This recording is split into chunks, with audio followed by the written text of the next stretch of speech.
ناظرین اکرام، 4 ایسی چیزیں آپ حضرات کو بتا رہا ہوں جن کے بارے میں حضور اقدس صلی اللہ علیہ وسلم نے ارشاد فرمایا کہ دنیا کے اندر جس انسان کے پاس یہ 4 چیزیں آ جاتی ہیں، اللہ تبارک و تعالیٰ کے نزدیک دنیا کا سب سے بڑا آدمی، سب سے بڑا دولت مند انسان وہ ہوتا ہے۔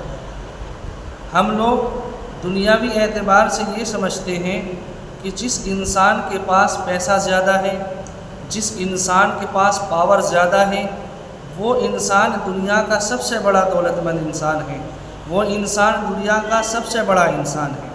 حالانکہ حضور اقدس صلی اللہ علیہ وسلم نے 4 چیزیں ایسی بیان کی ہیں کہ اگر یہ چیزیں انسان کے اندر موجود ہیں تو اس سے بڑا دولت مند انسان دنیا کے اندر کوئی نہیں۔ اب وہ 4 چیزیں کیا ہیں؟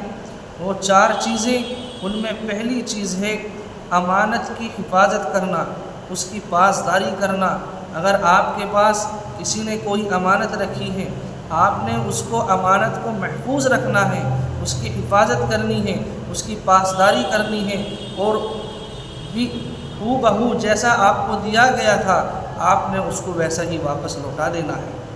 تو پہلی چیز امانت کی پاسداری کرنا، اس کی حفاظت کرنا۔ دوسری چیز حضور اقدس علیہ السلام نے بیان فرمائی، سچ بولنا، کہ جب انسان بات کرے تو اس کی زبان سے سچ نکلے، جھوٹ نہ نکلے، کیونکہ جھوٹ انسان کو ہلاک کر دیتا ہے۔ تو دوسری چیز ہوئی سچ بولنا۔ تیسری چیز جو حضور اقدس صلی اللہ علیہ وسلم نے بیان فرمائی ہے وہ ہے حسن اخلاق، کہ انسان کا کردار، اس کی اخلاق، اس کی عادت اچھی ہو، لوگ اس سے متاثر ہوتے ہوں۔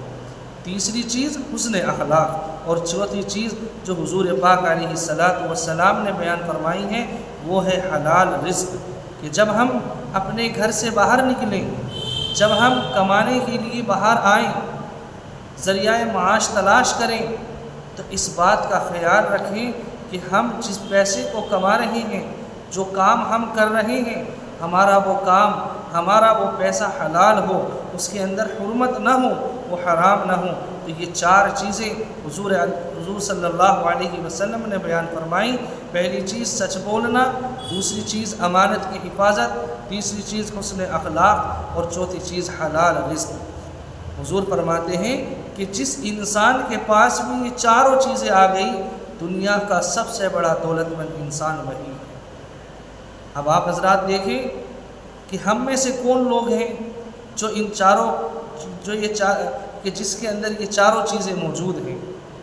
اللہ تبارک و تعالی ہم تمام کو ان 4 چیزوں پر عمل پیرا ہونے کی توفیق عطا فرمائے۔